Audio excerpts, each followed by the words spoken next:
Hello friends, आता आपण बघूया लग्नानंतर होईलच प्रेम याचा 9 सप्टेंबरचा एपिसोड रिव्ह्यू. कालच्या भागात आपण बघितलं की मानिनी काव्याला विचारत असते की गुरुजी इथे आले होते म्हणजे काही ना काही सांगितलंच असेल ना. तेव्हा काव्य थोडी शांत होते आणि उडवाउडीची उत्तर देऊन मोकळी होते की नाही आई, असं काही नाही सांगितलं आहे त्यांनी. तेव्हा मानिनी विचारते की काव्या, तरी पण काही संकोच असेल, वाटत असेल तर कधीही मला सांगशील. तेव्हा काव्य बोलते की हो आई, हो हो काकू, नक्कीच. तेव्हा मानिनी तिथून निघून जाते. काव्य आपल्या अभ्यासाला बसते. टेबलवर येऊन बसते तर बघते तर तिच्या नोटबुकच्या आतून तिचा आणि जीवाचा फोटो बाहेर येतो. ती तो फोटो बघते संतापाने, ती तो फोटो फाडणार आणि पण पुन्हा थांबून जाते आणि बोलते की आणि मनात बोलत असते की जन्मजयवर माझं बिलकुलच प्रेम नाही आहे आत्ता, पण तरीही काही आठवणी अशा असतात की ती सहजासहजी पुसता येत नाही.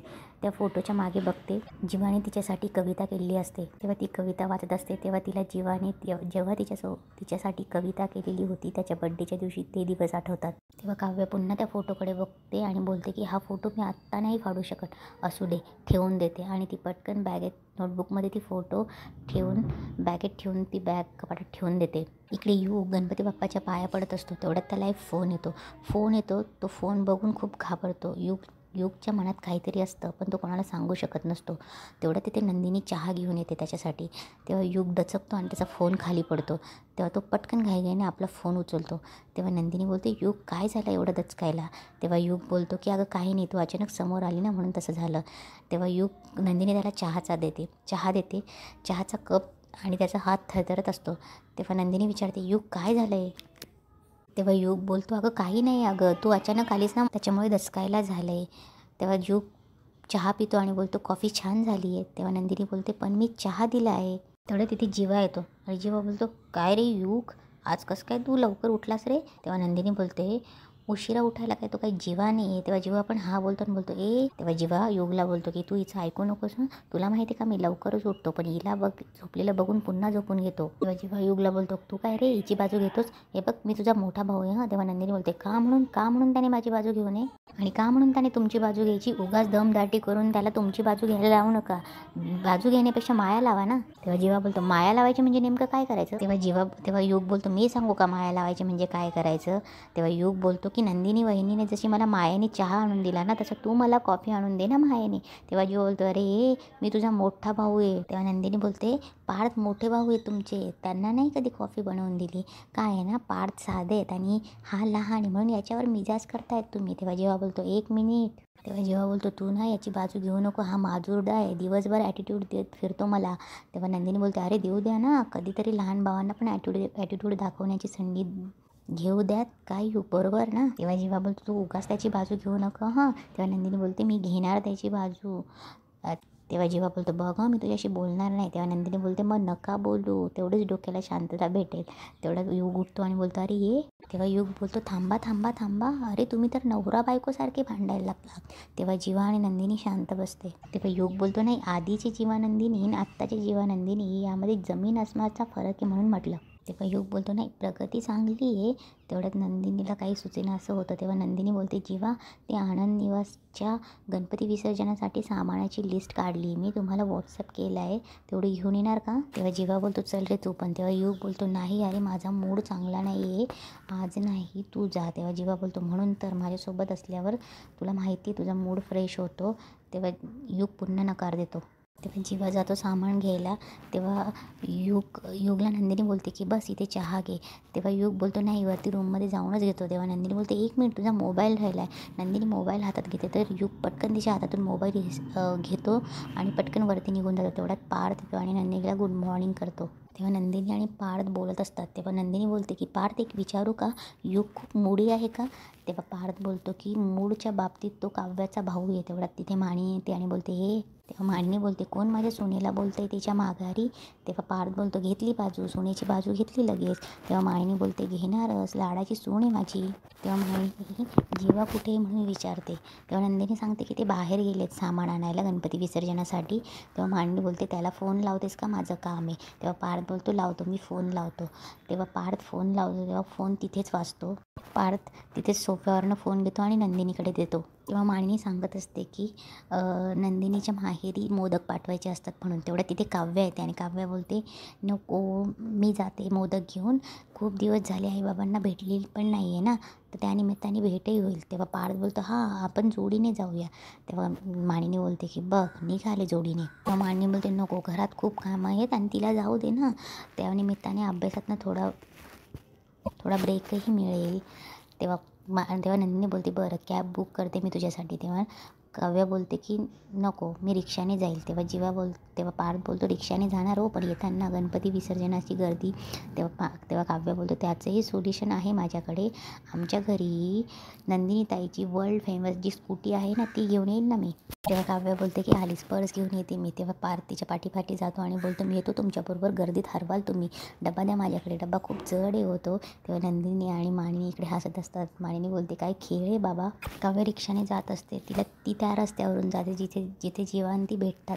जेव्हा तिला फुलं देत असतो तेव्हा तिला असं वाटतं की काय योगायोग आहे आणि आज सकाळपासून जीवाशी संबंधित गोष्टी का आठवत आहेत मला, गुरुजींनी सांगितल्यापासून असंच घडतंय. तेव्हा काव्य बोलते अरे यार असं नको व्हायला. ती पटकन डब्यातनं एक मोदक घेते आणि खाते आणि थोडी रिलॅक्स होते.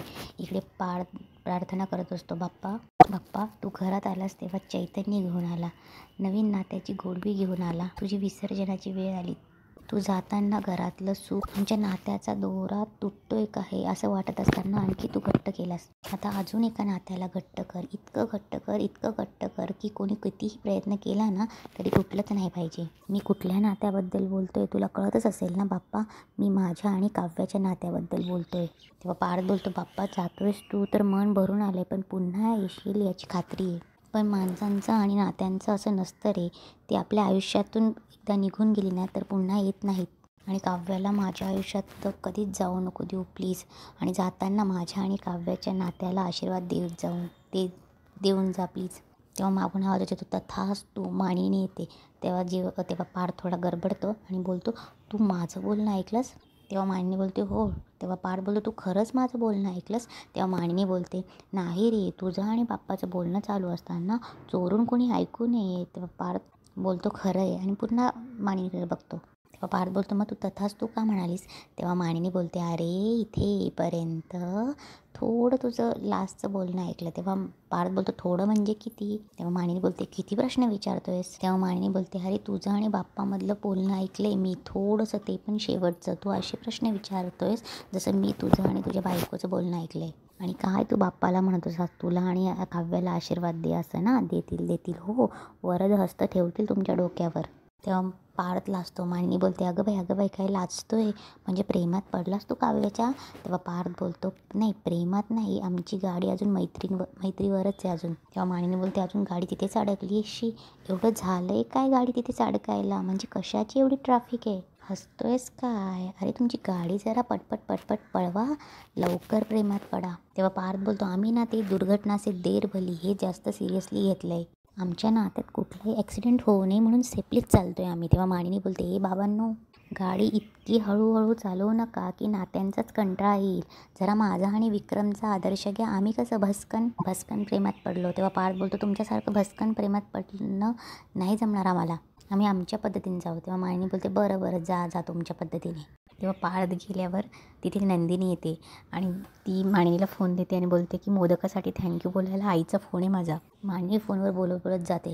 तेव्हा नंदिनी बाप्पाकडे बघते आणि मनात बोलत असते की ही काव्या जाऊन मोदक देऊन सुद्धा आली, पण अजूनही जीवांचा पत्ता नाही, कुठे ते. इकडे जीवा गाडी ढकलत आणत असतो आणि बोलतो यार पेट्रोल कसं संपलं, मी चेक का नाही केलं, मोबाईल पण घरी विसरलोय मी, ही चकाचक बाई ना जीव घेणार माझा, कटकट करेल माझ्या भोवती, वेळेत पोहोचलो नाही ना तर गणपती विसर्जन वेळेत होणार नाही, कोणाची तरी मदत घ्यायला पाहिजे. घेतोच मदत. तिकडेच पुढे काव्य उभी असते, तिचं लक्ष नसतं. तेव्हा जीवा काव्याकडे बघतो आणि बोलतो तू इथे काय करतेस. तेव्हा काव्य बोलते तू इथे काय करतोयस, माझं पाठलाग करतोयस. तेव्हा जीवा बोलतो तोंडाला येईल ते बोलतेस तू, बाईकमधलं पेट्रोल संपलंय माझं, त्यामुळे फोनही घरी विसरलोय, त्यामुळे कोणाची हेल्प भेटेल का बघत होतो. तेव्हा काव्य बोलतो स्टोऱ्या चांगल्या बनवता येतात तुला माहिती मला, आता मी तुझ्या स्टोऱ्यांना भुलेल असं समजू नको. तेव्हा जीवा बोलतो की हॅलो, मला तुला स्टोऱ्या सांगण्यात काही इंटरेस्ट नाही आहे, खरंच पेट्रोल संपले हवं तर चेक कर, आणि उशीरही झाला आहे, मोबाईल घरी विसरलो आहे, कोणाची मदत मिळेल का हे बघत होतो आणि माझं नशीबही इतकं खराब की कोणाकडे तरी मदत मागितली, नेमकी तू निघाली. तेव्हा काव्या बघते आणि बोलते, नेमकी मी निघाली की जिच्याकडे मदत मागितली ती मीच होती.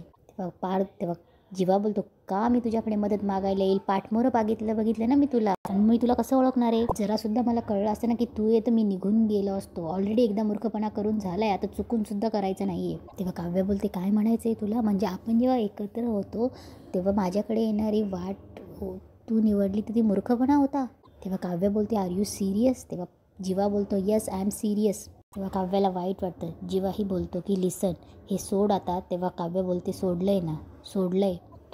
मी तुला केव्हाच सोडलंय. पण कसं असतं ना जीवा, हातातली अंगठी काढून टाकली ना तरीसुद्धा त्या अंगठीचा बळ आणि त्या अंगठीची सवय तशीच राहते. तू आणि मी एकाच घरात राहतोय तरीसुद्धा तुझ्याशी न बोलणं, तुझ्याकडे न बघणं. तेव्हा जीवा बोलतो, कठीण जातं आहे सगळं. तेव्हा काव्य बोलते, अजिबात नाही. प्रश्न कठीण जात आहे का हा नाहीच आहे, आयुष्यात आपल्याला दिलेल्या या चॉईसचा आहे. जेव्हा मला आता तुझ्याबद्दल प्रेम, माया, राग, रुसवा यातलं काहीच वाटत नाही. हो, पण एक गोष्ट सांगते, आपण जेव्हा एकत्र होतो तो काळ माझ्या आयुष्यातला खूप सुंदर काळ होता. काय दिवस होते ते, आणि आता काय वेळ आली. वेगवेगळ्या गोष्टींमध्ये आनंद शोधायचा प्रयत्न करते मी, पण तो आनंद कशातच सापडत नाही. मला मिस करते रे मी सगळं. म्हणजे ते आनंदी राहणं, ते खुश राहणं, ते मिस करते. म्हणून माझा आनंद बाकीच्या गोष्टींमध्ये सापडायचा प्रयत्न करते, पण नाही सापडत. बऱ्याच गोष्टींमध्ये मन रमवण्याचा प्रयत्न करते, पण तो आनंद नाही सापडत. आणि ज्या माणसामुळे एकेकाळी आनंद मिळायचा त्या माणसामध्ये आता मन आता रमत नाही. तेव्हा काव्य बोलते, असो तू जा ना आता. जेव्हा जीवा बोलतो, का जा आता? तेव्हा काव्य बोलते, कळलं ना तुला, मदतीसाठी निवडलेला चेहरा चुकीचा आहे तर मग जा ना, कशाला खांबासारखा माझ्यासमोर उभा आहेस? तेव्हा जीवा बोलतो, बिंडोकेस का तू? किती वेळा सांगितलं बाईकमधलं पेट्रोल संपले म्हणून इथे उभा आहे? तेव्हा काव्य बोलते, पेट्रोल तर तेव्हाही तुझ्या गाडीत नसायचं. केवढ्या मोठ्या घरातला मुलगा तरीही तुझ्या गाडीत पेट्रोल तेव्हाही नसायचं. पेट्रोल भरायचं विसरायचंच. तेव्हा जीवा बोलतो, तू मोठी कलेक्टर असते ना, तुझ्या सगळ्या लक्षात राहतं तर.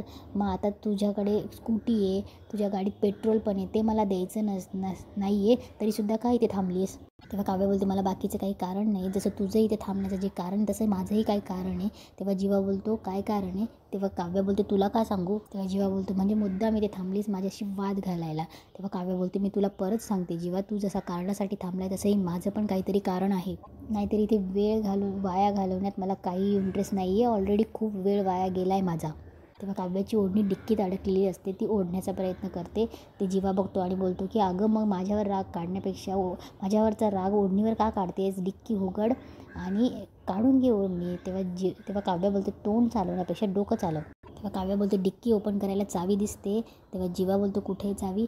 तेव्हा काव्य बोलते, सामान ओपन करायला डिक्की ओपन केली होती आणि चावी डिक्कीतच राहिली. तेव्हा जीवा बोलतो, चावी डिक्कीत आहे म्हणून इथे थांबली आहेस? आपण दोघंही अडकले इथेही. आणि बोलतो तेवढ्यात काव्य त्याच्याकडे बघते. तेव्हा जीवा बोलतो, आणखी किती वेळ अडकून राहणार आहेस? तेव्हा काव्य त्याच्याकडे बघते. तेव्हा जीवा बोलतो, रस्त्यावर म्हणतोय मी. तेव्हा काव्य बोलते, जोपर्यंत डिक्की ओपन होऊन मला चावी मिळत नाही तोपर्यंत. तेव्हा जीवा बोलतो, मी हेल्प करतो हो बाजूला. तेव्हा काव्य बोलते, काय होतं रे तुला? मध्येच चांगुलपणाची झटके येतात, नको आहे मला तुझी मदत. तेव्हा जीवा बोलतो, ठीक आहे, मला पण काही गरज नाही आहे. हे असं असतं, चांगुलपणा दाखवायला जा तर लोक ॲटिट्यूड दाखवतात. तेव्हा काव्य बोलते, दाखवणार मी ॲटिट्यूड, कारण की जगातली कुठलीच मदत मला तुझ्याकडून नको आहे. तेव्हा जीवा बोलतो, ठीक आहे ना, मी तुला कुठलीच मदत करत नाही आहे. हे असं असतं तुझं, हे असं करतेस तू. ऐकलं होतं की माणसाचा स्वभाव हळूहळू बदलत जातो, पण त्याला इतका अपवाद असेल हे आत्ता कळलं. स्वतःच्या बहिणीकडून काहीच शिकली नाही का गं तू? बघ जरा किती समजूतदार आहे. समोरच्याचा राग आला तरी शांतपणे बोलते ती. तेव्हा काव्य जीवाकडे बघते आणि बोलते की चांगलाच प्रेमात पडलाय की तिच्या. आणि तिथेच एपिसोड संपतो.